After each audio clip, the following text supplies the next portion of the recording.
Hey, yo, what's up, weebs? Today's episode is brought to you by Kangaroo. Kangaroo was created to ensure that everyone, and that means you, access to home security. Every product Kangaroo makes starts with 3 questions. Is it simple? Can it be produced at a price that everyone can afford? And is it secure? With Kangaroo, you never pay for unnecessary bells and whistles, and you know your data is going to be secure. The front door security kit is a simple setup with no tools or tech geeks required. If you have Wi-Fi and you have a smartphone, you can use Kangaroo. Go to kangaroo.com to learn more and start keeping your home safe today. And be sure to use the code RINGDONG for 20% off any Kangaroo complete subscription order. Now, enjoy the episode.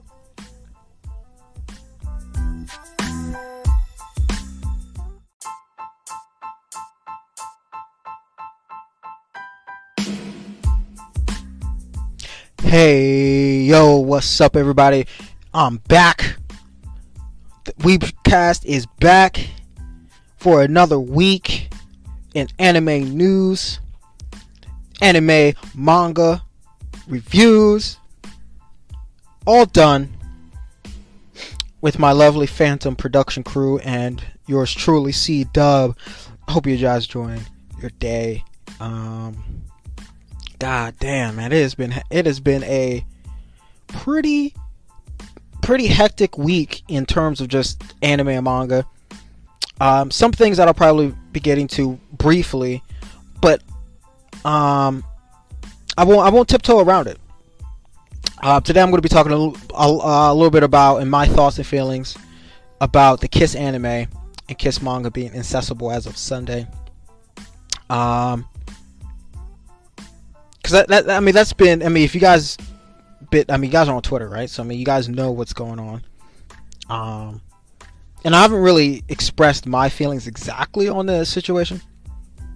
People who know me, they kind of know how I kind of feel about it. And if you've been listening to the show, you know what I like to promote and what I like to do in terms of streaming anime. And it's no secret that I've long ditched those pirating sites for about, I guess. Look, I'm not gonna lie to you guys. I guess it's been about 2-3 years now, probably about 3, just a little bit over 3. Now that I think about it, but we're gonna get into some news. I'm gonna get into my thoughts and feelings on the KissAnime and pirating anime kind of thing, and then on the later half, on the second half of the show, it's back. C-Dub's weekly Manga Corner. I have a nice seat with you guys. We'll sit down, grab something to drink, grab something to snack on, and I got 3 chapters I'm going to be talking about that I'm really excited to talk about that you guys should have picked up in the Weekly Shonen Jump this past Sunday. It's going to be let me see. I got them. Trust me. I'm going to be talking about Chainsaw Man chapter 80. Dr. Stone chapter 161 and Ayakashi Triangle chapter 8. I thought those were some of the 3 remarkable, or the 3 more noteworthy chapters in the Shonen Jump in the last magazine. And so I'm going to be talking about that on the second half of the show. So, but first though, I should probably get into the KissAnime thing. Let me can I start with that, guys? Can I be real with you guys? Well, let me detail the story for you real fast. Let me frame it up for you guys. Piracy anime manga sites KissAnime and KissManga are shut down, and the site claims that all files were taken down by copyright owners. The famous piracy anime and manga websites KissAnime and KissManga became accessible as of this past Sunday. When accessed, both websites will state clearly pretty much on the webpage saying all files are taken down by copyright owners. This site will be closed down forever. Thank you for your support. Yada yada yada. You've seen some of the their Discord channel, some of their shots probably posted up on Twitter and Instagram and Tumblr and things like that. But the Kiss Community Discord channels which claims is not run by the community staff and not, which is, it's claimed. The Discord channel claims that it's run by just the community staff and not by the administrators, but on their Discord it also stated that the sites are gone for good, data deleted and cannot be recovered, end quote. KissAnime and KissManga websites were linked to the embedded pirated English subtitled or English dub anime and pirated English translated manga, which brings me to the new copyright laws enacted in Japan. Japan's parliament actually enacted a proposed revised copyright law in June to expand the law to punish those who knowingly download illegally uploaded or pirated manga, magazines, and academic works. And this revised law actually will go into effect as January of 2021. But the revision also bans leech sites that aggregate and provide hyperlinks to pirated media starting on October 1st. And a subcommittee of the Japanese Agency of Cultural Affairs agreed back on in February of 2019, I believe, to create a comprehensive laws banning the practice of knowingly downloading all illegal media from the internet. But however, that plan caused concerns as critics argued the tighter regulations would be too broad and hinder the freedom of expression of internet users, which, fair enough. And the Agency of Cultural Affairs then revealed the draft of a plan, which contained exceptions for screenshots, to a panel, and there was a panel of experts, November 2019, I think it was the 27th or 28th, to discuss the proposed changes. And then the Japanese cabinet meeting approved the proposed bill on March 10th of 2020. Previously, the copyright laws, and I had to look at it, only formalized punishment for downloads of illegally, uploaded music and videos, as well as illegal uploads of all materials. And this is nothing new. I know this came to a shock to a lot of people, just not only on Twitter, on Tumblr. And I was reading. I remember when it was trending earlier this week, and I'm sure you guys saw it too. And made your voice known as well, tweeting the hashtag. But this is not new. Not new at all. Manga Corner shut down in 2018, which was a big one, I remember. The Japanese manga piracy site Manga Corner became accessible in April, I believe, in 2018, after the Japanese government officially asked internet service providers in Japan to block access to those pirated manga websites, including Manga Corner. And Japanese publishers had filed criminal complaints against the website in summer of that year prior, in 2017. And Japanese authorities revealed in the May of 2018 that they were actively investigating Manga Corner for about a year.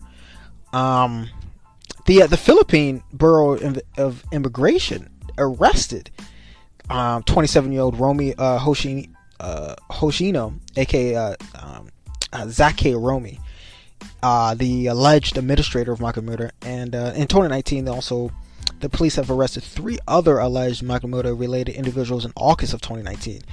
Hoshino was then extradited to Japan in 2019, and that's about as far as I know. But it does bring to mind who's going to be taken to task for administrating and keeping the site up for KissAnime and KissManga. It's been quite a while since I've seen their website, and it was came to shock to me as when I heard that their most of all the content on there was taken down by the copyright owners. Because like I said, even though I explained this happened to Manga Corner about 2 years ago, it doesn't happen as often as you think, and there's still tons of other sites that do it. The same thing as KissAnime and KissManga, albeit a lot better than how KissAnime and KissManga were kind of run. But I guess I should start with just giving you what I feel like immediately. Like I said at the top of the show that I'm not really that big of a. I stopped pirating, I guess, anime. I guess it's been about 3 years. Ever since with subscriptions such as Netflix and Hulu, Funimation Now, and Crunchyroll, and for manga with the Viz Media Shonen Jump subscription, I pretty much get the content that I really want. And if even then, if I can't find that, the next best thing is to either torrent it, and even then I still feel a little shaky about even doing that much. But yeah, it's a lot of our favorite shows and mangas can be legally viewed for not too much on the dollar, to be honest, not too expensive. So I feel, and obviously I preached about it on the show a lot. I talk about the Shonen Jump Viz Media app and their service, their monthly service, a lot, because I love reading manga on that way. It's the best way to read some of the Kodansha and then the weekly Shonen Jump magazine, and just the there's 2 other magazines also where they have manga on. But this I like to. That's just me though. And I realize that not everybody is in that same position to have multiple subscriptions to get their fill on anime or manga. Believe me, because like I said, it's only been about 3 years since I've stopped, I stopped pirating anime and stuff using sites like KissAnime and GoGo stuff and those other ad-ridden places. But in the case of just KissAnime and KissManga, I mean, this is truly their fault of their owners there for having their stuff on Google, being so specific. Because then once the Google got their the DMCA notice, that everything was nuked. And I must make an addition to when I was framing the story, and not just a few moments earlier, because I wanted to explain the Japanese new laws.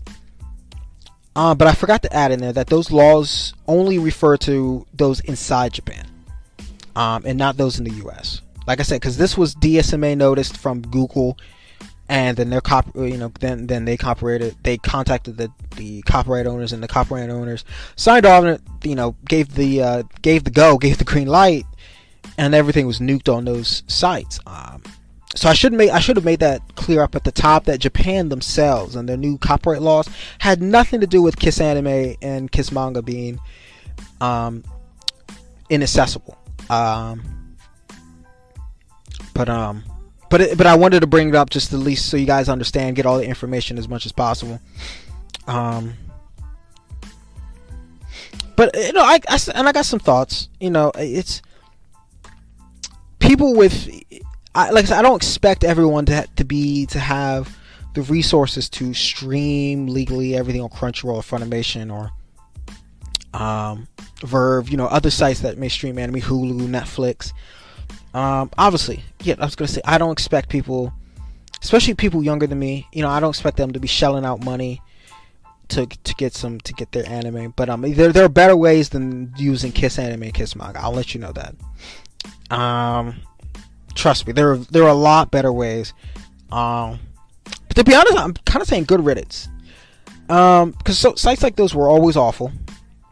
They were always full of malware, ransomware, block ad blockers, and worst of all, the people running those sites profit off them too, which is honestly crazy. Something I didn't know until I was looking into it a little bit earlier this week.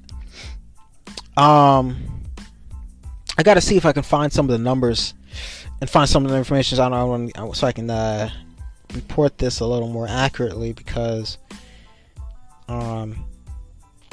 people who run those sites, KissManga and KissAnime, GoGo, all those places, they actually made money, and did it as a living, which is crazy to think about. People, pirating that kind of anime. And then I can see if you're doing it for the sake of the good, but them making actually money off of it, using all those ads, and people putting those, like I said, the malware, ransomware, and all that shit on the site. I gotta see if I can find it.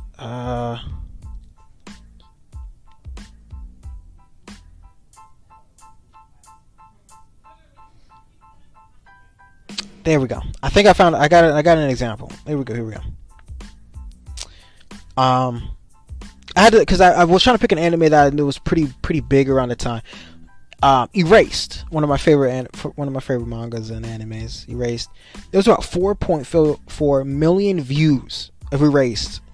At the time, I think this was around 2017. At this time, 2017.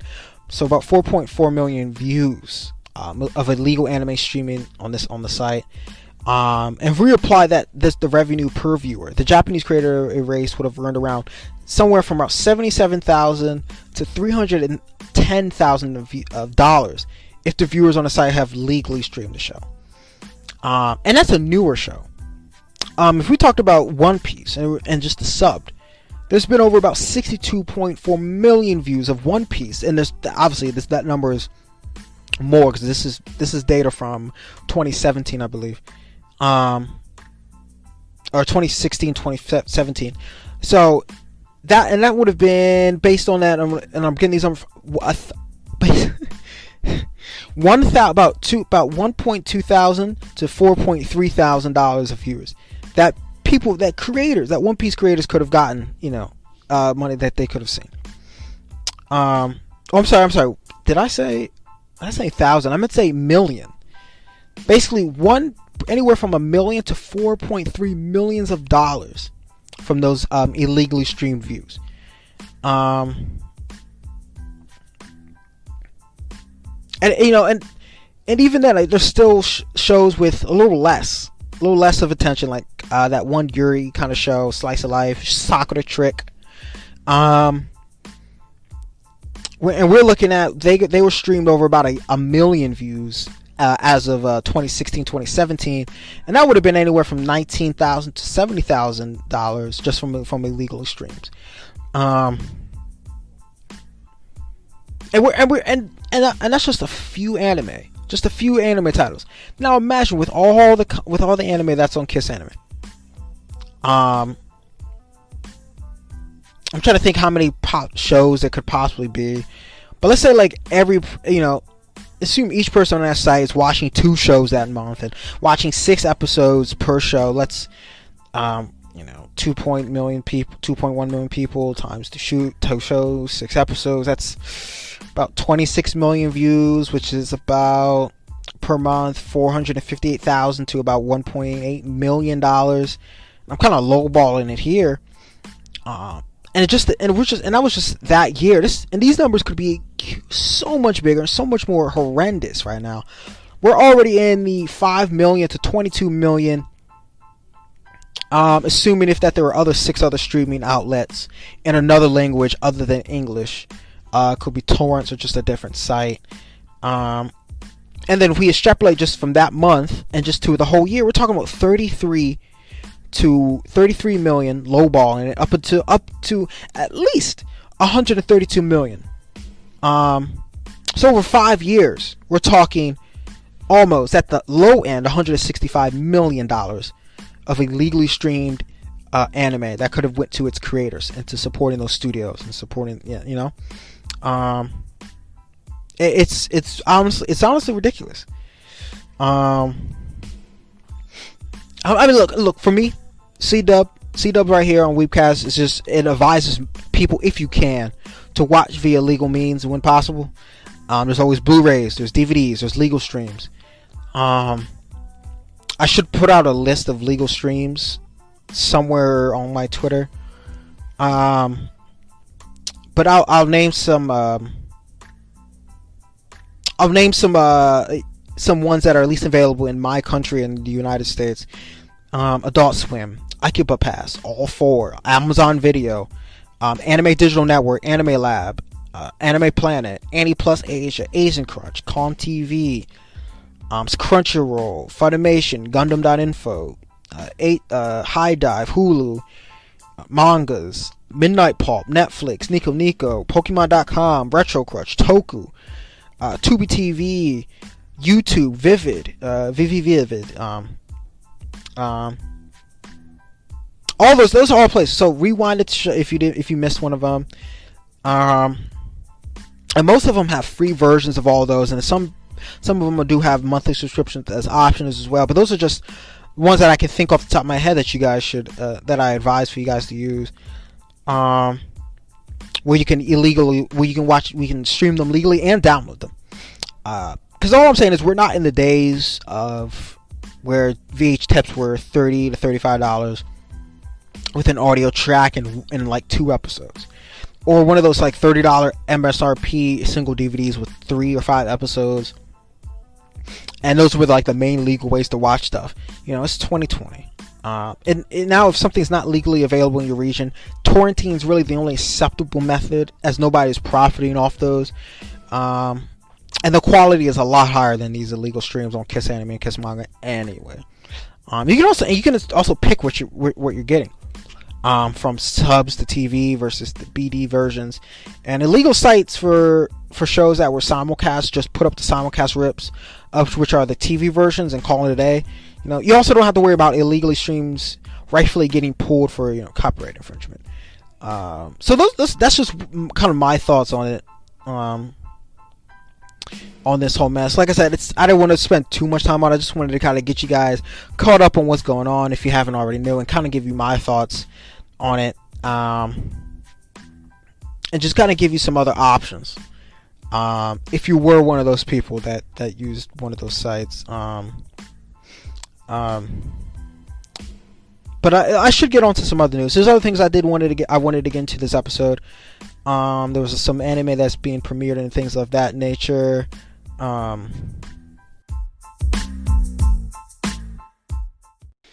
Let me just be real with you guys. When you think of anime, you think of Crunchyroll. When you think of food delivered real fast, you think of Postmates. So when you think of podcasting, what do you think of? Or at least when I think about podcasts, I think about Anchor. Anchor is the perfect place if you want to start your podcast. You can talk about all kinds of things. You don't just have to talk about some weeb stuff that I talk about. See, in Anchor, there's a set of creation tools that allow you to record and edit your podcast right on your phone. It's crazy. And Anchor will actually distribute your podcast for you. It can be heard on Spotify, Apple Podcasts, and many more platforms. You can even make money from your podcast with no minimum listenership. It's everything you need to make a podcast in one place. All you have to do is just download the free Anchor app or go to anchor.fm to get started.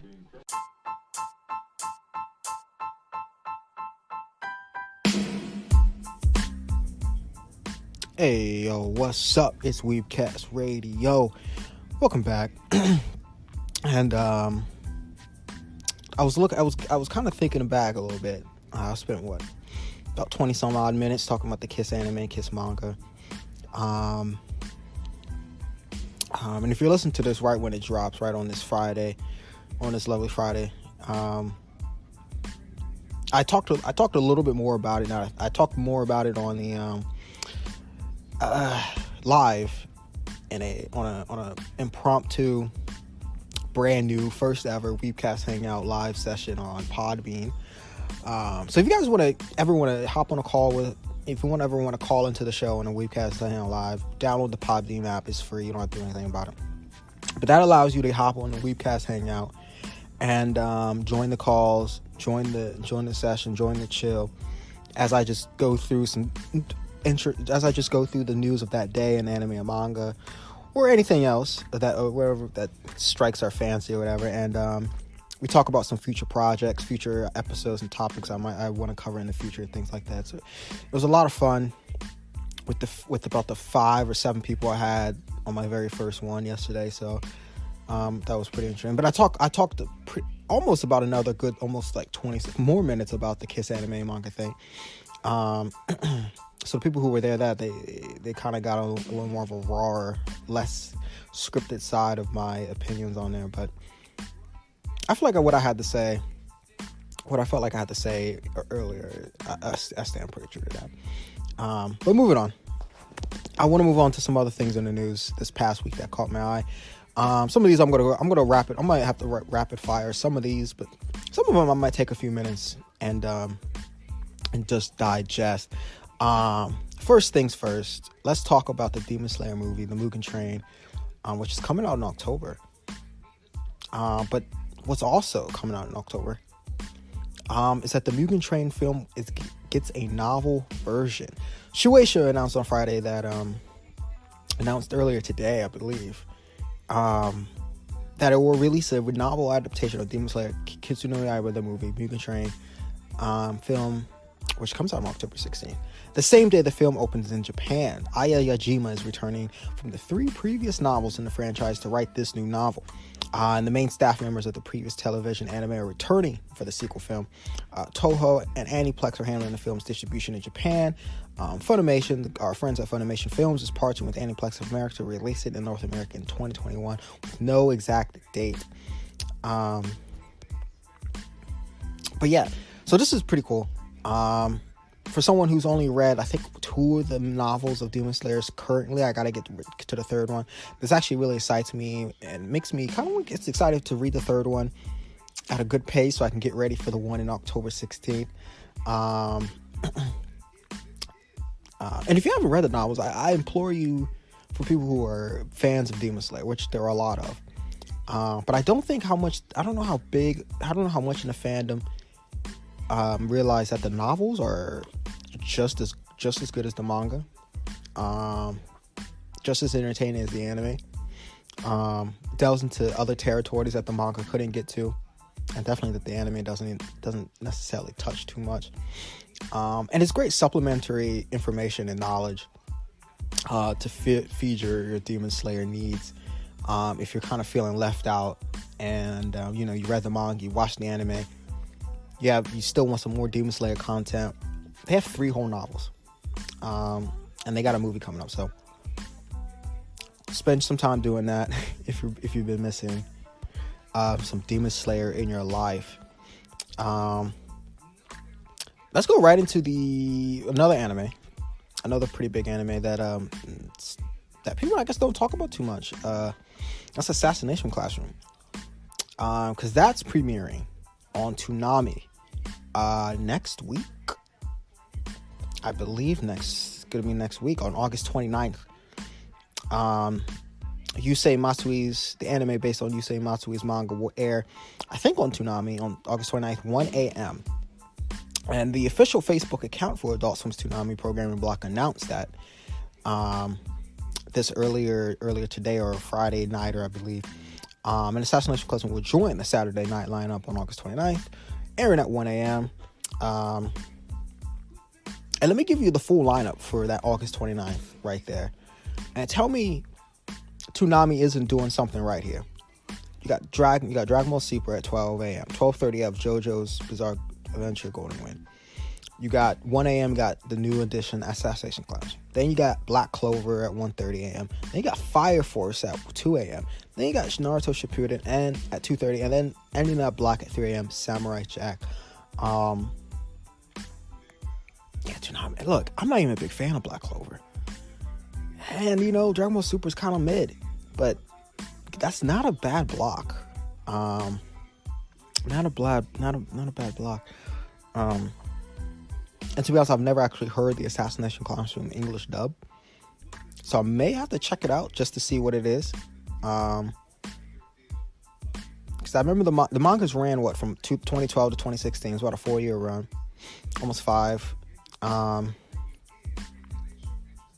they only had 2 seasons, right? 1 22 episode season and a 25 episode season, right? I've definitely finished the manga, but I'm not sure if I've ever seen the 2nd season animated. If I've ever seen that 2nd season, I might have to go back to that. But on the dub, though, I'm interested in seeing that because it was a live action movie too. Can't be any worse than that, right? But in any case, what else we got? What else we got today? I did see. What else did I have? Let's see. What did I have? Oh, that's right. Gotta get a quick update on the Japanese animation TV rankings, because me at WeebCast, we love that stuff. We love it. My Neighbor Totoro premiered recently on TVs across in Japan. Studio Ghibli and Hayao Miyazaki's famous My Neighbor Totoro film aired on NTV on Friday, or Thursday for us, but or no, aired on Friday of last Friday. I'm sorry, August 14th, around 9 p.m. and earned a 16.5% rating. That week's episode of Watashi no Kasufere Nagi-Sasan, the live action series adaptation of Furiko Yosari's manga, aired on Tuesday of August 11th, about 10 p.m. ish, and that earned over a 16% rating.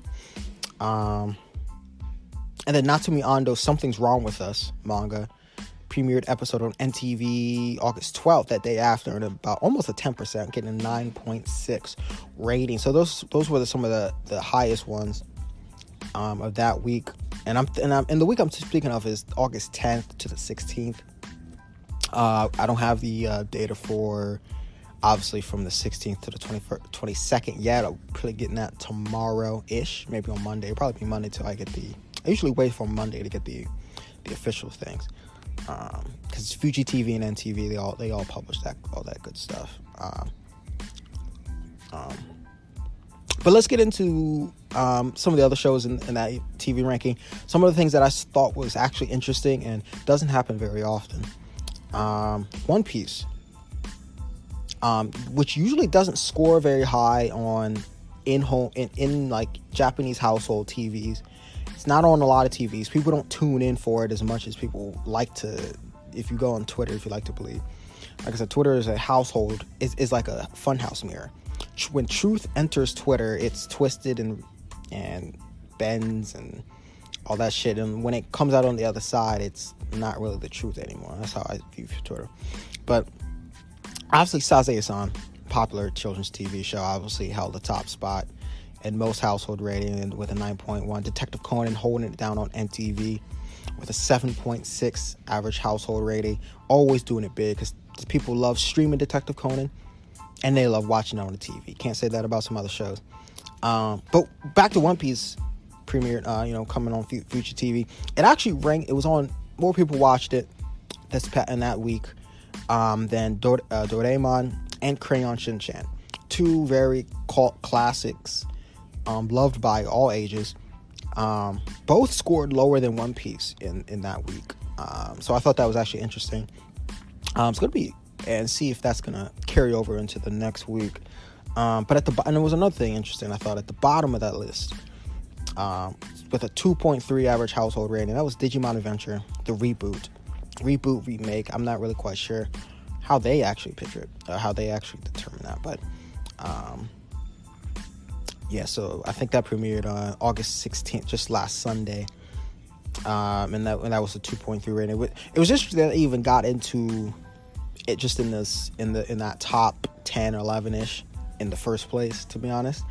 I know a lot of people aren't very excited about seeing this Digimon Adventure being rebooted, redone.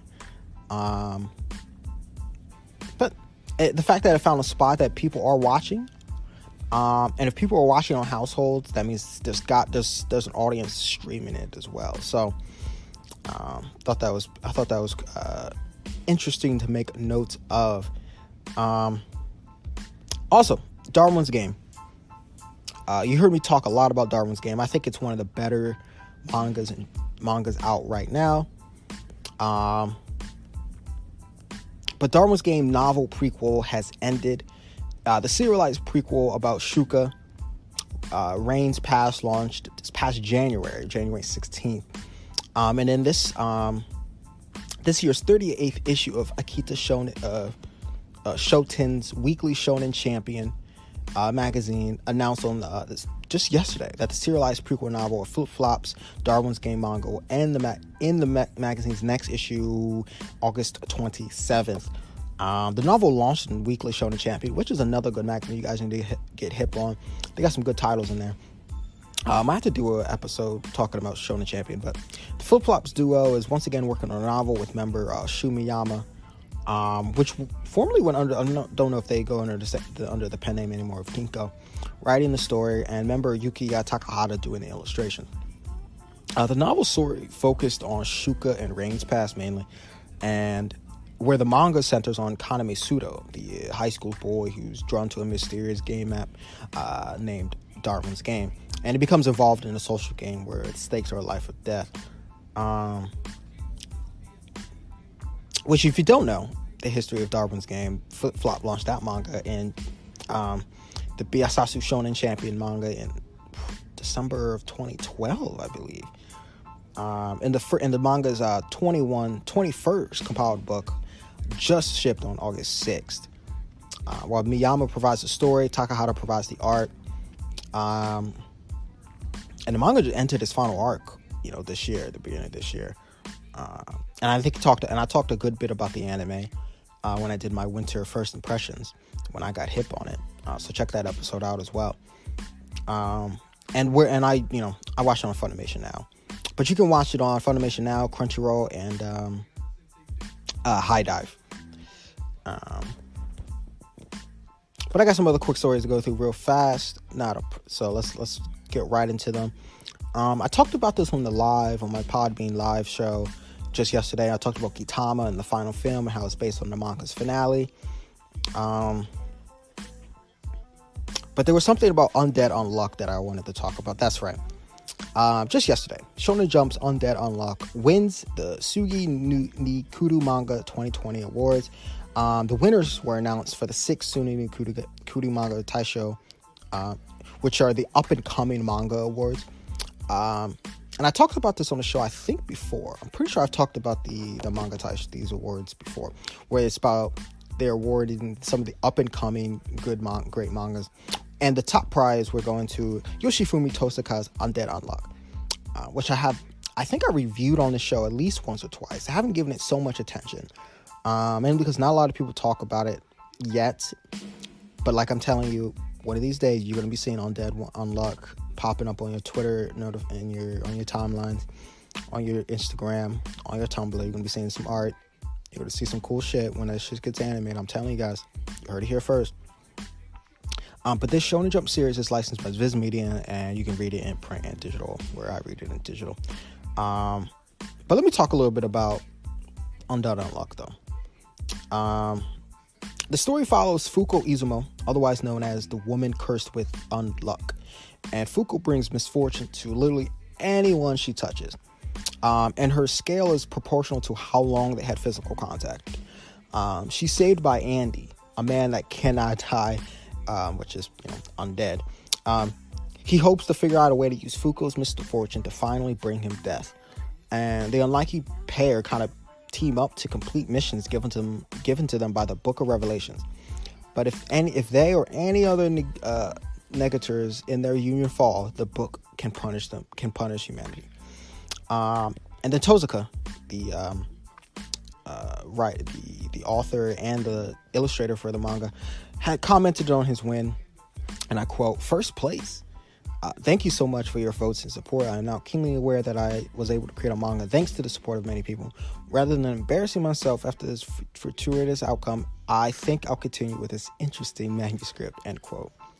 I wonder I don't understand what the hell he means by that. So far the manga is already pretty crazy as it is. Like, it's pretty an interesting concept already. And the fact that he thinks he has more to get, some more interesting and more crazier things up ahead, scares me and also excites me at the same time. But Tosaka launched the series on January 20th, which was my birthday, this year. And Viz Media began publishing that series that same month. But second place, I should talk about second place. People forget about, look, they always say, first place will always be remembered, and anyone who comes in second will never be remembered. But I'm not going to let that happen on WeebCast here. Second place went to another Shueisha title. This time, writer Rikito Nakamura and artist Yukito Nozawa, comedy romance Kimi no Kotaga Dai Dai Dai Dai Dai Dai Sky. With the 100 girlfriends manga. You can read it on the Shonen Plus Jump app, which I do, but it's not currently in English. But the series follows pretty much the perpetually brokenhearted Aijo, who meets the god of love after praying at a shrine, and the god tells him that he will meet 100 girls fated to fall in love with him, but if his relationship with them fails, they'll die a cruel twist of fate. And then Shoricho Yamamoto's Soredamo Amuyu wa Yosakuru rounded out with third place. And you can read that series because that's published in the Kodansha's weekly shonen magazine, which is not currently available in English. But the story follows two classmates and only members of the school's shoji club. And the younger male's classmate has a stone cold expression, but his female upperclassman enjoys goading him into confess and obsessing over the game. There was 20 winners, or the top 20 of the winners, with Undead Luck being on one. But I will at least go down to at least 20 to the top 10 real fast for you. Undead Unlock by Yoshifumi Tosaka, which you can read in the Viz Media, which is great. The 100 Girlfriends by Rikito Nakamura and Yuriko Nozawa came in second. Soderamo Ayumu Yo Wasukuri no Yoshikuru, the shoji manga, rounds out in third. Fourth, Akuyuku Reijo Tensei Oji-san came in fourth. Bukuro Nai Senpai by Makoto Kudo was in fifth. Sixth, which is one you probably have heard of, A Gravity Boys by Sushi Nakamura, which you can read on the Shonen Jump app, which is in English, licensed by Viz Media. Let's skip down to 11, which is another one of my favorites, Mashal, Magic and Muscles by Hajime Komoto, licensed also by Viz Media. 13, let's jump down, skip 12 and go to 13 with Mitama Security Spirit Busters, another comedy show, which is fairly decent. There's a few other ones that were pretty notable. Destroy All Humankind That Can't Be Regenerated by Katsuri Isa and Takuma Yokota. That was coming in 16th. Whisper Me a Love Song by Iku Takashima, which is published in Kodansha Comics. And that came in 18th. And at 20 was Dead Mount Death Play by Ryogo Narita and Shinta Fujimoto, which is licensed by Square Enix Books, which I'm pretty sure they have, which you can get a free trial and read there as well. And these winners are decided by fan votes submitted by, I think they had to get them in by July 3rd. And the award is co-organized by the Kadokawa Media Factory, Books and Manga News Magazine, Da Vinci, and streaming service Nico Nico. I think in this year they had about almost 5,000 entries, more is twice as many as last year, and 50 nominees were selected for each category. And some previous winners, like My Senpai is Annoying by Shiro Manta, and obviously last year's winners, The Pharmacist Monologue in the print category, and Spy Family was the winners in last year for the web manga category as well.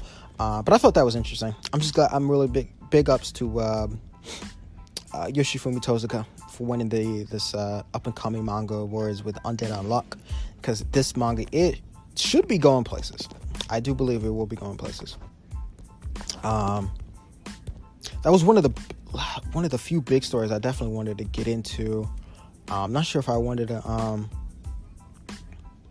get into anything else too heavy on the news side here. Not sure if I've written down anything else I really wanted to get into. That might be it right there. I was going to talk a little bit more about the Act Age situation and its author being arrested, I think this past August 3rd, for groping middle school girls. But I think I'm going to leave that for another episode, or just maybe kind of reference it with some tweets or whatever, or maybe do a live next week about it, because it's warranted more than just a few minutes worth of conversation, to be honest. And because it deserves more of a, because that's a serious topic and it deserves some more attention than what I'm willing to do it for this episode right here. But on the other side, you're gonna have to sit down, find a nice comfy spot, get some snacks, get some juice, because on the other side we're gonna be entering C-dubs, illustrious, comfortable, suave, sexy Manga Corner. Yeah, that's right. We're gonna be entering the Manga Corner with your boy C-Dub, and because I got three chapters that you guys should have checked out in this past week's Shonen Jump magazine. 3 chapters that I thought deserves some attention, which will be Chainsaw Man, Chapter 80, Dr. Stone 161, and Ayakashi Triangle, Chapter 8. And I'm going to get to all those 3 on the other side. So, with no further ado, I'll see you on the side. Hey, y'all.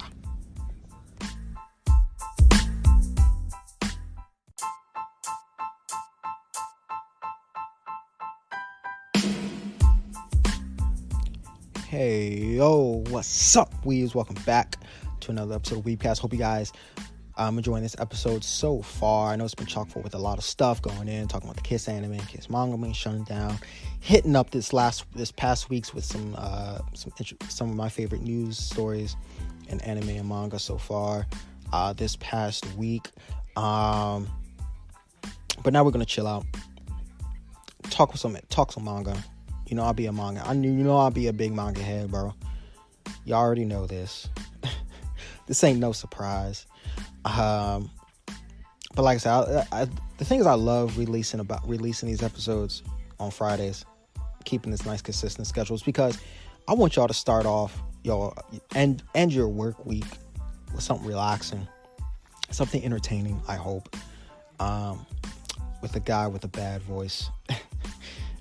Weaving out on some anime and manga, taking the stuff too seriously sometimes. I want you to end your work week with something enjoyable and start your weekend with some cool shit, you know what I mean? With some cool stuff. And like, oh, that's new. I might want to check that out. I might want to watch it. I might want to read that. So I want to end your work week nice. I want to start your weekend even nicer. So that's why I like releasing these things on Fridays, right on noon. But also, I think I talked a little bit before I get into the super sweet, super sultry Manga Corner. Let me get with the plan moving forward. Got the shoujo episode coming pretty much complete in research and script writing. But the Tokyo Ghoul episode, which if you guys follow me on Twitter, which you guys should on Twitter. .com/JXNMORI.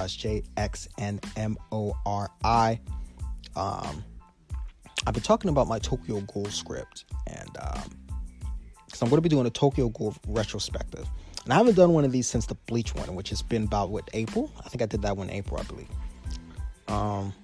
May, or I think it might have been in May, end of April, early May.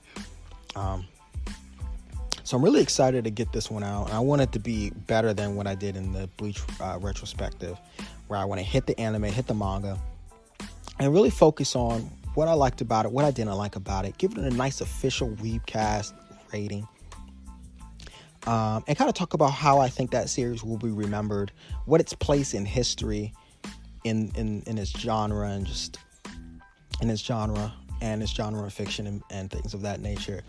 And this one's been proved a little bit harder to write than the Bleach one, I will say that much. Not like I haven't enjoyed it. I really do enjoy it. I love going back to the manga, rereading some chapters, and going back to the anime, checking out some of the cooler scenes. So it's been fun, and it's been hard. And I can't wait to get that episode out to you as soon as possible. But the next episode, because let's get a little house clean, because I know I believe Shonen Jump, they released some chapters, but it's not a lot of chapters, and I don't know if I want to do a week for the Manga Corner for next week. I may not pick chapters out of the weekly Shonen Jump. I may want to do something else, maybe some other, get to some recommendations people have given me, or just do a volume of a manga that I've been reading, and kind of just really dig deep and really dive deep into that chapter in just a single volume, and kind of talk about that for the for the Manga Corner for next week's episode. I'll probably talk a little bit more about that on Twitter. What I plan to do for that, depending on if nothing really catches my eye in the Shonen Jump this upcoming week. So we'll see. We'll see about what we want to, what you guys want to do, what you guys want to hear. Let me know on Twitter, or let me know wherever you guys may be listening to. But But before I get into the Manga Corner, again, I hate delaying. I keep getting sidetracked. But speaking about listening to podcasts, if you're listening to this podcast right now, and whatever platform you may be listening to it, please rate and subscribe. Leave a review if possible. Tell me how I'm doing. Tell me how much you've been loving the show. Tell me what you want to see on the show more. All that feedback is very much appreciated. 5 stars, rate, subscribe, all that good stuff, all that good and juicy stuff. That's very much appreciated. Gets a good feeling in my gets a good feeling in my gut. You know what I mean? Good feeling in the gut. And I want to get you guys a good feeling in the gut. Is that okay? My production team is telling me that came off a little suggestive. So can we cut that out? But just move on. Just move on to the manga corner. Okay. Welcome, ladies and gentlemen. Welcome back to the infamous C-Dubs Manga Corner, where I go with you each and every week, picking out some chapters from the Weekly Shonen Jump magazine, the legendary Shueisha's magazine, which has been releasing weekly for over 50 years at this point and still has enough sightseeing series in its roster to justify its hallowed status. Plus, with Viz Media now publishing the entire thing in English, there's never been a better time to jump in. And in this week, as you sit down into your nice little chair in this manga corner, I have 3 cool chapters that I'm going to dive in with you today. And things I want to tell you that is worth your time reading. And in this week, we're going to be all going all over Chainsaw Man Chapter 80, Dr. Stone Chapter 161, and Ayakashi Triangle Chapter 8. So I'll be honest, I wasn't looking forward to going over this manga corner too much with the arrest of Tatu and Masuki's and subsequent cancellation of Act Age has been kind of hanging over me and a lot of people in these circles since it came to light this past weekend. And it was kind of hard to read any of the stuff in the Weekly Shonen Jump. It was a really, really weird mood. But, hey, we persevere in this. Weebs persevere. We've been through harder things, all right? We're strong. Weird, but we're strong. And today, I got a cohort of chapters that I thought was really comforting to read. Most likely because Act Age wasn't a part of them, but there was a lot of series that hit a grand slam in this week. You know what I'm saying? So I suppose things will be all right. So let's start with Chainsaw Man. Chainsaw Man Chapter 80. The way that Chainsaw Man Chapter 80 opens immediately got me on board. Last week's chapter was a tough one, containing the climax of the fight between Denji and Aki and the latter's death. The trauma arising from that hangs over this chapter like a dark cloud and immediately makes it clear. So with an extremely cold opening, just saying Aki died. And then it begins, moving on to establish Denji and Power's new living situation. And it's not just the change in circumstances and the lasting consequences from last week's chapter that got me feeling all these things while reading Chainsaw Man Chapter 80. But, however, it was also the emotion that Denji clearly felt. There's a particular beautiful scene where he attempts to eat an ice cream before throwing it back up and again and just collapsing on the park bench. The way he described his mind being as all jumbled up from the moment I wake up to the moment I fall asleep just perfectly describes my mind right now. Equally effective of having the trauma of one of my favorite series being canceled. When Makima turns up, my mind was already in a fragile enough state that I said, oh no, please, oh no, don't do this. And I said it out loud, I believe, when I was reading it, and wondered what on earth was she up to. The events of the last arc have revealed her true nature as the control devil and an evil person. using her powers to control those around her and using them for her own benefit. Nevertheless, her intentions do seem somewhat benign in Chainsaw Man Chapter 80, as she invites Denji over for a casual cup of tea. Upon entering her apartment, we're immediately greeted with a whole host of dogs that Makima apparently keeps as her pets. And not only does this serve as an excellent, subtle demonstration of her passion for control, well-trained dogs listen to everything that you say, after all. It also sends a very, very mixed messages to the reader. You know, I'm a cat person, but I can see being as a dog person can't possibly be a bad person. As a dog, you know, I'm not a dog owner myself, but I can somehow connect with anyone who sees the value of man's best friend. And the way Makima dotes on her dogs in Chainsaw Man Chapter 80 is simply just too heartwarming to resist. And maybe she has me wrapped around her little finger too. But the end of Chainsaw Man Chapter 80 is also a strong one. Throughout the entire series, Denji has been chasing after Makima's love and attention, but there have been some diversions along the way. You know, first there was Himeno, and then there was Reize. But in Chapter 80 of Chainsaw Man seems to put everything right back to square one. As when asked what wish he would like Makima to grant, Denji says he wants to be her dog.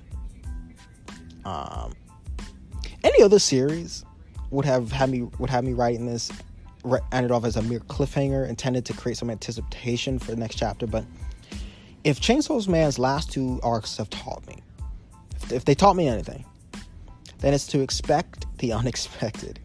I would not be surprised if Tatsuki Fujimoto takes this wish and runs with it. Consequences be damned. And this is what I love so fucking much about this series. Chainsaw Man is at its best, at its peak, when it's pitting two characters against each other, but exploring the dynamics that exist between them. And if the narrative does up changing dramatically because of the events of Chapter 80, it will be because the characters will it to do so. And that's the essence of character-driven narrative. And I'm here for that shit. Let's go right into the next one. On C-Dub's Manga Corner. Dr. Stone 161. If Chainsaw Man Chapter 80 acted as a beautiful example of the kind of character-driven narrative that will be missing from Weekly Shonen Jump now that Act Age is gone, then Dr. Stone Chapter 161 was like seeing a old friend again for the first time. You know, it is no secret that I've always greatly enjoyed Richiro Inagaki and Bocchi's science series and penned many of my tweets, glowing. You should listen to our Dr. Stone episode that I did with an awesome girl named Natasha. Shout out to Natasha. Because we talked a lot about this in that show, in that episode. But as much as I love Dr. Stone, it doesn't have the same emotional impact that it had me on like Act Age. It certainly has played a role almost as important, though. And let me get into that. Dr. Stone Chapter 161 picks up right after a very, very, very strong ending last week. With Senku incapacitated and Chrome having to pick up the mantle of super scientist. This aspect of Chrome's character development has been present from the very beginning, with the self-proclaimed magician learning the ropes from the modern-day Senku and acting as an apprentice of sorts. But this time, he is on his own, and it's time to take all that he has learned and put it into practice finally, proving that he can really go toe-to-toe with the minds of the modern day. But first, the crew of the Perseus need to buy some time. And they do this by strategically using Medusa, tricking Zeno into thinking that they have more of them, and delivering it to his doorstep. Even so, to achieve this, they'll need some help from the inside. And this is where Gen gets his chance to shine in Dr. Stone, Chapter 161. Again, that's Sagiri, one of my dudes, one of my favorite characters, as he tries his best to roll with the punches and second guess their plan. In the process, again, discover something pretty interesting. Zeno is also working on something secret, away from the knowledge of the kingdom of science and deep underground. We don't know what this is exactly in this chapter 161, but it makes it clear that 2 weeks is our hero's time limit. And that is when both Zeno's project will be completed along with Chrome's roadmap.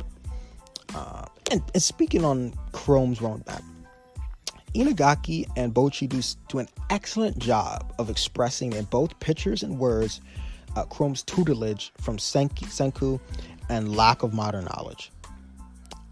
While the scientific principles of the roadmap are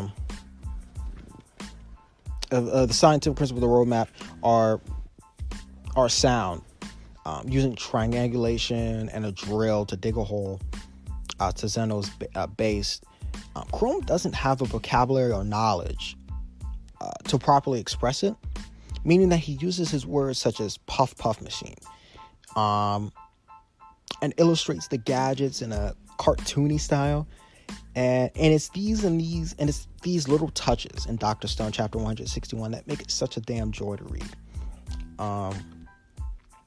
That being said, I still have my gripes though. For one, Senku isn't fully encapsulated, able to offer some words of guidance to Chrome before fading into the background for the rest of the chapter. And I'm not quite sure if Inagaki just doesn't have sense of how bad Senku injuries are, or is he just realizing how much of the manga's plot relies on Senku's intellect. The latter being much of a bigger problem, and let's hope that doesn't continue. Removing that removes much of the motor force that drives this whole entire series along. Still, I will not lie. Dr. Stone chapter 161 was a wonderful installment that had me realizing why I fell in love with Inagaki's and Bocchi's science series all over again. And that is no doubt motivated by the current state of mind, but I'm just trying to stay honest and I'm trying to stay positive. Next, and finally, but not least, Ayakashi Triangle chapter 8. Finally, we come to Ayakashi Triangle chapter 8.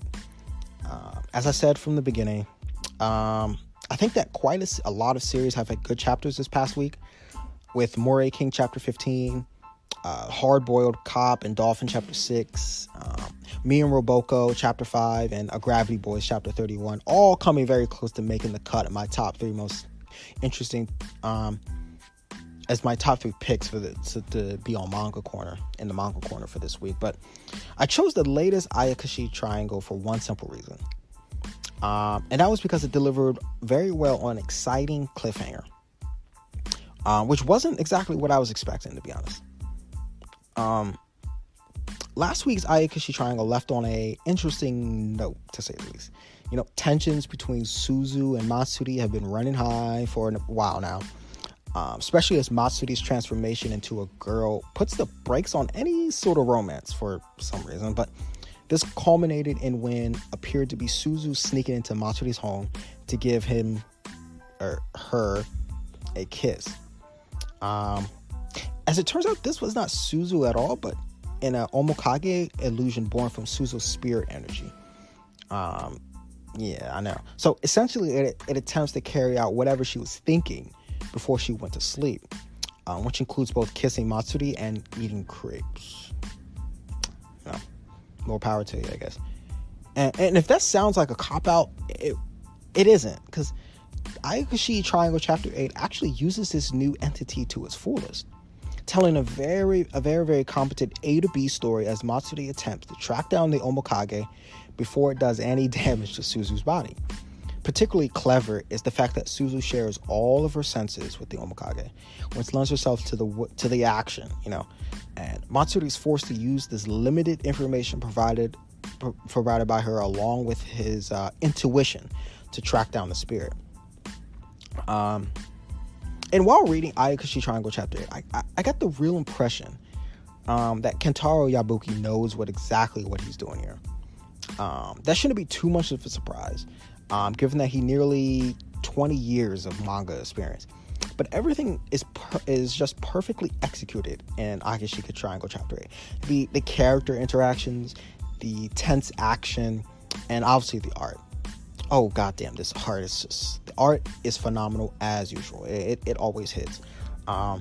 This is the first time that we touched on the chapter of Kentaro Yabuki's newest series on this show since maybe I think I talked about chapter 2 in an older episode. I might. So perhaps in a more general comment on the development of the series is kind of thus far really needed.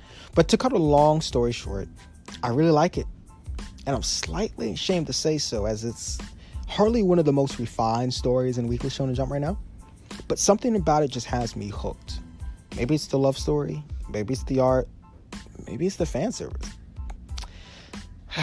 Who knows? But thank you for taking a seat in C-Dub's sultry, sexy Manga Corner. But you can read Chainsaw Man Chapter 80, Dr. Stone Chapter 161, and Ayakashi Triangle Chapter 8 for free in Viz Media's Shonen Jump service.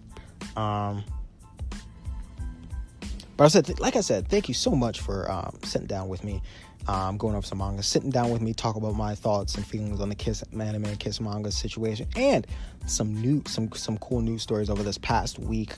We're gonna get all that and some more next week on the episode of WeebCast. But thank you for listening. Thank you for allowing my voice into your ears, into your homes.